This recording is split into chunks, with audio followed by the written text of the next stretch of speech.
ప్రభునందు ప్రియమైన సోదరులారా, దేవుని వాక్యంలో ఈ రోజున మన చిన్న ధ్యానము ప్రభు ఇచ్చినటువంటి తలంపు మీతో నేను పంచుకోవడానికి ఇష్టపడుతున్నాను. అదేంటంటే భక్తిపరులు భక్తిహీనులు. భక్తిపరులు భక్తిహీనులు. భక్తి పరులను గురించి మనం ఆలోచన చేస్తే దేవుని యొక్క కనుదృష్టి క్రింద వాళ్ళు ఉంటారు. ఇప్పుడు మనం చదివిన 37వ కీర్తన 18వ వచనం నుంచి 24వ వచనం వరకు మనం చూస్తే ఈ చిన్న వాక్య భాగంలో భక్తి పరులు ఉన్నారు, భక్తిహీనులు కూడా ఉన్నారు. భక్తి పరులు ఎలాగున దేవుని చేత ఆశీర్వదించబడిన వారుగా ఉన్నారు. వాళ్ళు పడిపోయినప్పుడు కూడా దేవుడు వారిని విడిచిపెట్టకుండా ఎలాగున వాళ్ళని చూస్తూ ఉన్నాడు. వారి యొక్క నడక పడక సమస్తాన్ని ఆయన గుర్తిస్తూ ఉన్నాడు. దేవుని కనుదృష్టి క్రింద భక్తి పరులు ఎలాగున ఉన్నారు, భద్రపరచబడుతూ ఉన్నారు.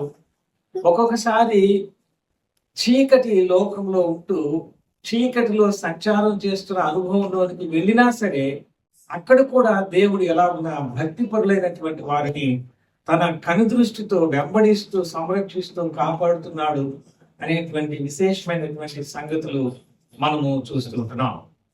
భక్తిహీనుల యొక్క పరిస్థితి ఎలాగున ఉంటుంది, ఎంత పచ్చగా ఉంటుంది, ఎంత అందంగా ఉంటుంది, ఎంత విశాలంగా ఉంటుంది, మనసు నచ్చినట్టుగా వాళ్ళు జీవిస్తూ ఉంటే ఎంత లోక సంబంధంగా వాళ్ళు ఆనందంగా ఉంటారు. కానీ ఎంత పచ్చదనంతో ఉన్నటువంటి ఆ పంట ఎలాగున ఎండిపోయినటువంటిదిగా మార్చబడుతుంది.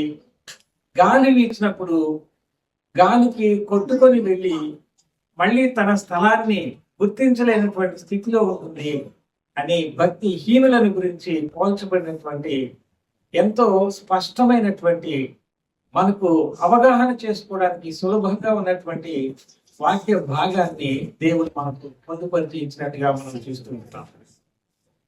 139వ కీర్తనలో మొదటి 2 వచనాల్లో మనం చూస్తే దేవుడు తన యొక్క భక్తి పరులుగా ఉన్నటువంటి వారిని ఎలాగున చూస్తున్నాడు అనే దానికి అక్కడ మనం చూస్తాం. 139వ కీర్తన మొదటి 2 వచనములు. యెహోవా, నీవు నన్ను పరిశోధించి తెలుసుకొని ఉన్నావు. నేను కూర్చుండుట నేను లేచుట నీకు తెలియను. నాకు తలపు పుట్టక మునిపే నీవు నా మనస్సు గ్రహించుచున్నావు. దేవుడు తన బిడ్డలైనటువంటి వాడు, భక్తి పరులైనటువంటి వాడు, లేక నీతిమంతులుగా యేసు ప్రభు రక్తంలో కడుగబడినటువంటి పరిశుద్ధులుగా ఉండడానికి పిలువబడినటువంటి వాళ్ళ యొక్క పరిస్థితిని ఎలాగున గమనిస్తున్నాడు అనేది మనం చూస్తూ ఉంటున్నాం. నీవు నన్ను పరిశోధించి తెలుసుకొని ఉన్నావు అంటున్నాడు. దేవుడు భక్తి పరుల యొక్క హృదయాంతరేంద్రియాలను పరిశోధన చేసేటువంటి వాడుగా ఉన్నాడు. భక్తిహీనులను ఆయన వైపునకు ఆకర్షించుకొని రక్షించడానికి ఇష్టపడినటువంటి దేవుడే. కానీ వారు నమ్మకుండా ఉంటే వారి పరిస్థితి అలాగున ఒక ప్రక్కన ఉన్నట్టుగా మనం చూస్తున్నాం. కానీ భక్తి పరులుగా ఉండడానికి ఇష్టపడి యేసు ప్రభుని నమ్ముకోవడానికి ముందుకు వచ్చినటువంటి వాళ్ళ విషయంలో దేవుడు ఎలా ఉన్నాడు వారి పట్ల అనేది మనం గమనిస్తూ ఉంటున్నాం. పరిశోధన చేసేటువంటి వాడుగా ఉంటున్నాడు. భక్తి పరులైనటువంటి వాళ్ళ మనస్సును, వాళ్ళ యొక్క హృదయాన్ని దేవుడు పరిశోధన చేసే పనిలో ఉన్నాడు.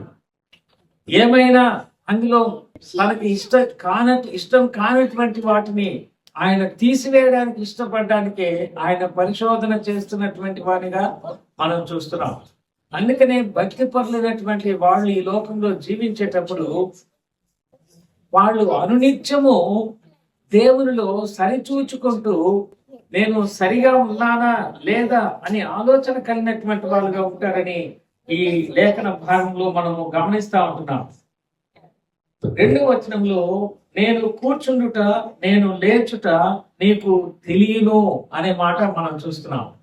మనం కూర్చోవడము మనము లేవడము ఎవరికి తెలుస్తుంది? దేవునికి తెలుస్తుంది. నేను కూర్చుండుట నేను లేచుట నీకు తెలియను అనే మాట మనం చూస్తూ ఉంటాం. కాబట్టి మనము కూర్చోవడము, మనము లేవడము ఆయనకి తెలిసి ఉన్నట్టుగా మనం చూస్తున్నాం. దావీదు కీర్తనలోనే మొదటి వచనంలో, మొదటి కీర్తనలో మనం చూస్తే ఆ భాగంలో కూర్చోవడము అనేటువంటిది, లేవడము, నిలుచునడము అనేటువంటి మాటలు అక్కడ మనం చూస్తాం. దుష్టుల ఆలోచన చొప్పున నడువక, పాపుల మార్గమున నిలువక, అపహాసకులు కూర్చుండు చోటను కూర్చుండక అనే మాట చూస్తాం. ఈ మొదటి కీర్తనలో మనము గమనించినట్లయితే కూర్చోవడము అనేటువంటిది మనం చూస్తున్నాం. భక్తిపరులుగా ఉన్నటువంటి ఒక భక్తిపరుడు కూర్చోకూడనటువంటి స్థలంలో కూర్చుండే ఆ చోటు కూడా దేవుడు చూస్తాడు అనే భయము మనలో కలగాలి. పరిశుద్ధమైనటువంటి జీవితానికి జీవించడానికి ఇష్టపడి యేసు ప్రభుని నమ్ముకుని వచ్చిన తరువాత భక్తిపరుడుగా ఉన్నటువంటి ఒక వ్యక్తి కూర్చుండే చోటు దేవుడు చూస్తాడు అనే భయము మనసులో మనకు కలగాలి. అప్పుడే మనము పరిశుద్ధమైనటువంటి స్థలంలో కూర్చోడానికి మనం ఇష్టపడేటువంటి వాళ్ళగా. 6వ వచనంలో చూడండి, నీతిమంతుల మార్గము యెహోవాకు తెలియను, దుష్టుల మార్గము నాశనమునకు నడుపును. ఇక్కడ కూడా మనం ధ్యానం చేయాలని ఆశిస్తున్నటువంటి ఆ అంశము, దాని సారాంశాన్ని ఒకే వచనంలో మనం చూస్తున్నాం. భక్తిపరులు లేక నీతిమంతులు వాళ్ళు వెళుతూ ఉంటారు. నడిచి వెళ్ళినా, బండిలో వెళ్ళినా, కారులో వెళ్ళినా, విమానంలో వెళ్ళినా, పడవలో, ఓడలో వెళ్ళినా, ఎక్కడ వెళ్ళినా కూడా భక్తిపరుల యొక్క మార్గాన్ని ఎవరు చూస్తున్నారు? దేవుడు చూస్తూ ఉన్నాడు. దేవుని కనుదృష్టి భక్తిపరుల మార్గము మీద ఉంది. ఎప్పుడైనా మనం ఆలోచన చేసామా? భక్తిపరుల యొక్క మార్గం మీద ఆయన కనుదృష్టి ఉంది. నీతిమంతుల యొక్క మార్గం మీద ఆయన కనుదృష్టి ఉంది. ఇక్కడ మనం మొదటి వచనంలో చూచాం, ఆయన పాపుల మార్గంలో నిలవకూడదని ఇష్టపడుతున్నాడు, దుష్టుల ఆలోచన చొప్పున నడవద్దని చెప్తూ ఉన్నాడు. మనము భక్తిపరులంగా ఉండడానికి వచ్చి మన యొక్క నడక ఎక్కడ ఉన్నా కానీ మన మార్గాన్ని దేవుడు చూస్తున్నాడు అనే అవగాహన మనలో ఉండాలని మనం చూస్తూ ఉంటాం. Christianity is not only a life but also a way. ఇది ఒక మార్గంగా మనం చూస్తున్నాం. ఆగిపోయేటువంటిది కాదు క్రైస్తవ్యం. ఒక వ్యక్తి నడుస్తూ వెళుతూ ఉన్నాడు అనే దాన్ని సాదృశ్యంగా మార్గము అని మనం చూచాం. మార్గము అన్నప్పుడు అది నడుస్తూ వెళ్ళేటువంటిది క్రైస్తవ్యం అనేది. నిలిచిపోయేటువంటిది, ఆగిపోయేటువంటిది కాదు. అందుకనే యేసు ప్రభు తన గురించి తాను పరిచయం చేసుకుంటూ చెప్పిన మాట, I am the way, truth and life అన్నాడు. నేనే మార్గము అని చెప్పాడు. క్రైస్తవ మార్గము అని చెప్పాలి కానీ క్రైస్తవ మతము అని చెప్పడానికి వీలు లేదు. క్రైస్తవ మార్గానికి వచ్చినటువంటి భక్తిపరుడిగా ఉన్నటువంటి తన బిడ్డల యొక్క మార్గాన్ని ఆయన గుర్తిస్తూ ఉన్నట్టుగా మనం చూస్తున్నాం. ఆయన చూస్తూ ఉన్నట్టుగా మనం చూస్తూ ఉంటున్నాం. కాబట్టి నేను కూర్చుండడము, నేను లేవడము అది నీకు తెలియదు అనేటువంటి మనసు భక్తిపరులైనటువంటి దేవుని బిడ్డలమైన మనము ఎప్పుడు కూడా మర్చిపోకుండా ఉండాలని ఇందులో చూస్తున్నాం. నాకు తలంపు పుట్టుక మునిపే నీవు నా మనస్సు గ్రహించుచున్నావు అంటున్నాడు. భక్తిపరులైనటువంటి వాళ్ళ యొక్క తలంపు పుట్టక మునిపే దేవుడు గ్రహిస్తూ ఉన్నట్టుగా మనం చూస్తూ ఉంటున్నాం.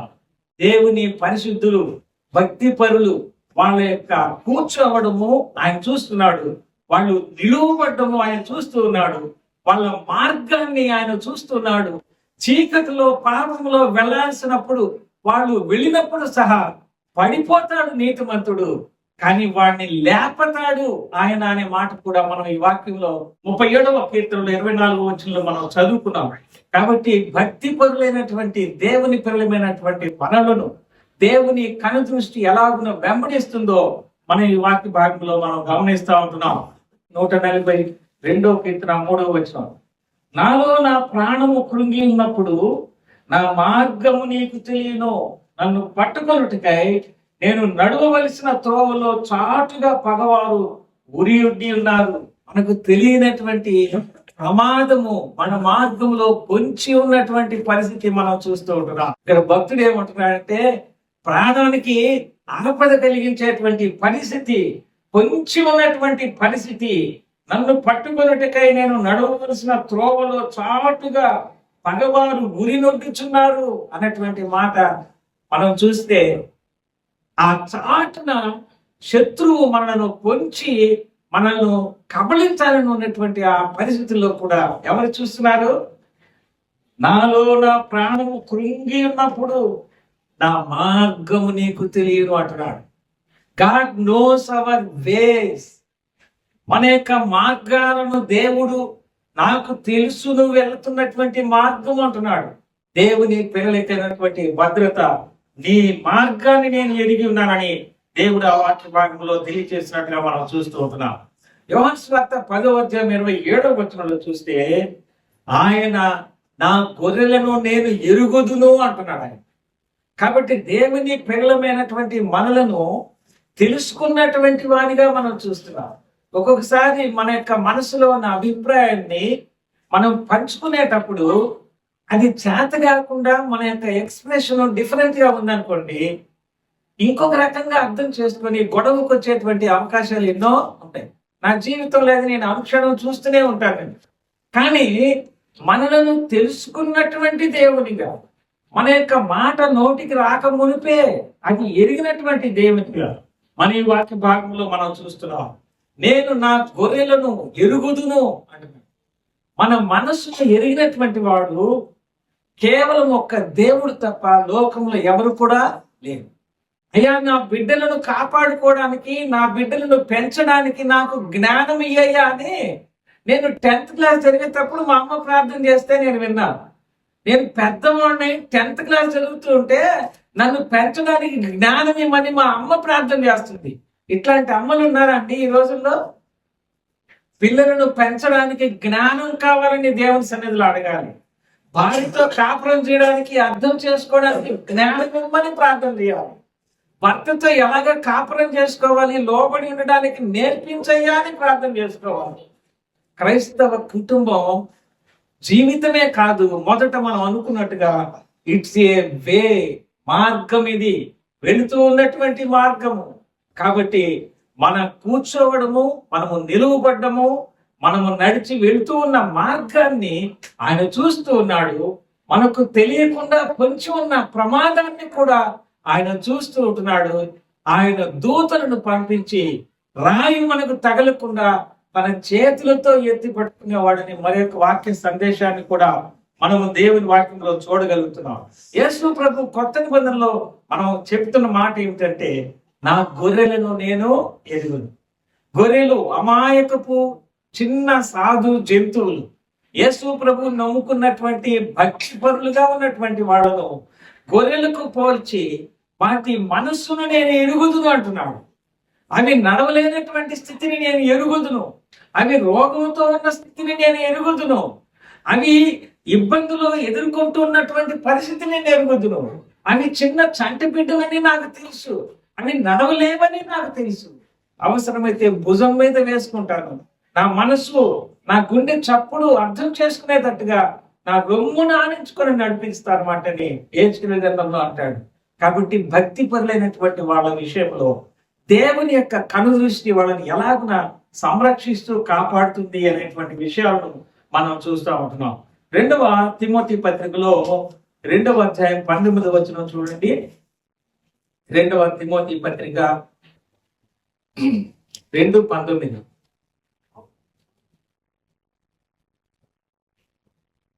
వినను దేవుని యొక్క స్థిరమైన పునాది నిలకడగా ఉన్నది. ప్రభు తన వారిని ఎరుగును అనున్నది. ప్రభు నామమున ఒప్పుకున్న ప్రతి వారిని దుర్నీతికి తొలగిపోవాలను. ఈ భాగంలో మనం ఏం చూస్తున్నాం? ప్రభు తన వారిని ఎరుగును అని. ఒకసారి మనము దేవునికి మనల్ని మనం అప్పగించుకుంటే, హీ ఓన్డ్ us. ఆయన మనల్ని సొంతం చేసుకున్నాడు. మనం ఆయన సొత్తు అయిపోయాం. ఆయన సొత్తును కాపాడుకోవాల్సిన బాధ్యత ఆయనదే. ఆయన వాళ్ళనిగా మనను చేర్చుకున్న తర్వాత మన మీద ఇంకా బాధ్యత లేదు, ఆయనది అయిపోయింది. ప్రభువు తన వారిని ఎరుగును అనే మాట మనం చూస్తూ ఉంటున్నాం. కాబట్టి ఈ లేఖన భాగంలో మనం మొదటి భాగంలో మనం ఏం చూస్తున్నామంటే భక్తి పరులు అనేది చూస్తున్నాం. భక్తి పరులను ఆయన ఎరిగినటువంటి వాడుగా ఉన్నాడు. మనం వెళ్ళేటువంటి స్థలాలు, కూర్చునే స్థలాలు, నిలువబడే స్థలాలు, మనకు తెలియని ఆపదలు పొంచి ఉన్నటువంటి స్థితిని, వేదనలో ఉన్నప్పుడు సహా ఆఖరకు చీకటిలో పడిపోయినప్పుడు, అనగా పాపంలోనికి పడిపోయే స్థితిలోకి వెళ్ళిపోయినా కానీ నీతిమంతుడు పడిపోయినా తిరిగి నిలువబడతాడనేటువంటి మాటను కూడా మనం చూస్తూ ఉంటున్నాం. 112వ కీర్తన 10వ వచనం. భక్తిహీనులు దాన్ని చూచి చింతపడుదురు. భక్తిహీనులు దానిని చూచి చింతపడుదురు. పండ్లు కొరుకుచు క్షీణించిపోదు. వారు పండ్లు కొరుకుచు క్షీణించిపోదురు. భక్తిహీనుల ఆశ భంగమై. భక్తి పరులు సంతోషంతో ఉన్నారు, ఒక ప్రక్కన దేవుని భద్రత కాపుదల్లో ఉన్నారు. కానీ ఇక్కడ భక్తిహీనుల గురించి ఏం చూస్తున్నాం? భక్తిహీనులు దాన్ని చూచి చింతపడుదురు అనే మాట. అంటే భక్తి పరులైన వాళ్ళు చేసే దాన ధర్మాలు, వాళ్ళ యొక్క అభివృద్ధి చూచి వీళ్ళు చేయలేనటువంటి స్థితిలో చింతపడేటువంటి పరిస్థితిలో ఉంటారు. వాళ్ళు పండ్లు కొరుకుచు క్షీణించి, దేవుని బిడ్డల పట్ల పండ్లు కొరుకుతూ ఉన్నటువంటి పరిస్థితి లోకంలో మనం నేటి దినాల్లో చూస్తున్నాం. కానీ అలాగా పండు కొరికి కొరికి కొరికి కొరికి అరిగిపోయి ఏమైపోతారంట? క్షీణించిపోతారని బైబిల్ గ్రంథం తెలియజేస్తుంది. భక్తిహీనుల ఆశ భంగమై. కాబట్టి భక్తిహీనుల యొక్క ఆశ కూడా ఏమైపోతుంది? ఆశిస్తారు కానీ అది వాళ్ళ జీవితాల్లో జరిగేది భంగమైపోతుంది అనే మాటని మనం చూస్తాం. 146:9 యెహోవా పరదేశులను కాపాడువాడు, ఆయన తండ్రి లేని వారిని విధవరాండ్రను ఆదరించువాడు. భక్తిహీనుల మార్గమును ఆయన వంకర మార్గముగా. ఎవరు చేస్తారు భక్తిహీనుల మార్గాన్ని వంకర మార్గంగా? వాళ్ళు అనుకుంటున్నారు మంచి ఎయిర్పోర్ట్ లో వెళ్ళే రోడ్లో వెళ్ళినట్టుగా ఉన్నామని అనుకుంటారు భక్తిహీనులు. ఎందుకంటే భక్తిహీనుల యొక్క మనసు ఎట్లా ఉంటుందంటే, వాళ్ళకు మనసులో ఏది నచ్చితే వాళ్ళు అది చేస్తారు, ఎవరి మాట తీసుకోరు. వాళ్ళ మనసు ఏది చెప్తే అదే చేస్తారు. వాళ్ళ బుద్ధి ఎట్లా నడిపిస్తే అట్లనే వెళ్తారు. ఏ విధమైన కండిషన్స్ లేవు, అన్కండిషనల్ గా ఉంటారు. వాళ్ళు నడిచి వెళ్ళేటువంటి పరిస్థితి ఎట్లా ఉంటుందంటే చాలా ఆహ్లాదకరంగా ఉంటుంది, చాలా అందంగా ఉంటుంది.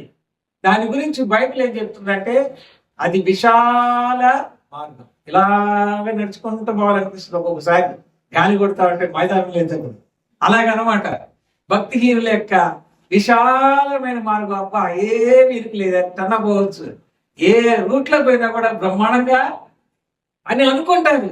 కానీ దేవుడు ఏం చేస్తున్నాడు? వాళ్ళ మార్గాన్ని వంకర మార్గంగా చేస్తున్నాడు. దేవుడే వంకర మార్గంగా చేస్తే ఎలా ఉంటుందో ఒకసారి చూడండి. భక్తిహీనుల యొక్క మార్గాన్ని దేవుడే వంకర మార్గంగా చేస్తాడు. తమ ఎన్నిసార్లు చెప్పినా కూడా తమ వంకర మార్గాన్ని మార్చుకోలేనటువంటి వాళ్ళు, ఎన్నిసార్లు గద్దించినా విననటువంటి వాళ్ళు హఠాత్తుగా నాశనమైపోతారని బైబిల్ గ్రంథము. కాబట్టి నేడు విశాలమైనటువంటి మార్గం, ఎవరి మాట తీసుకోరు, వాళ్ళ మనసు నచ్చినట్టుగా వాళ్ళు ప్రవర్తిస్తారు. విశాలంగా ఉంది అనుకుంటా ఉంటారు. అని దేవుడు ఒకప్పుడు ఆ మార్గాన్ని వంకర మార్గంగా చేయబోతున్నట్టుగా మనం చూస్తున్నాం. దేవుడే వంకర చేస్తే ఇక దాని అసలు వాళ్ళకి కనబడదు అనేది మనం ఈ వాక్య భాగంలో మనం చూస్తున్నాం. సామెతలు 14:12 ఒకని ఎదుట సరి అయినదిగా కనబడు మార్గం కలదు, అయితే తొలుకు అది మరణమునకు త్రోవ తీయదు. కాబట్టి భక్తిహీనులైనటువంటి వీళ్ళ యొక్క మార్గముతో వంకర మార్గంగా చేయబడిందంటే అది సరైనదిగా కనబడుతుంది, కానీ తిరిగి చివరికి నాశనానికి వెళ్తుంది. అంటే యేసు ప్రభువుని ఆయన మార్గం అని తెలుసుకుని రక్షణ పొందకపోతే, ఆయన రక్తములో పాపములు కడుక్కోకుండా విశాల మార్గంగా ఉంది అని వెళుతూ ఉంటే ఇది ఏంటి లేదనుకుంటే సమస్త సృష్టిని సృష్టించిన జీవము కలిగిన దేవుడు చూడకుండా ఉంటాడా? మనుషులే క్రమశిక్షణకు రకరకాల శిక్షలు పెట్టుకుంటూ ఉంటే ఆయన చూస్తూ ఊరుకునేవాడుగా ఉంటాడా? ఈ వాక్య భాగంలో మనం చూస్తూ ఉంటున్నాం.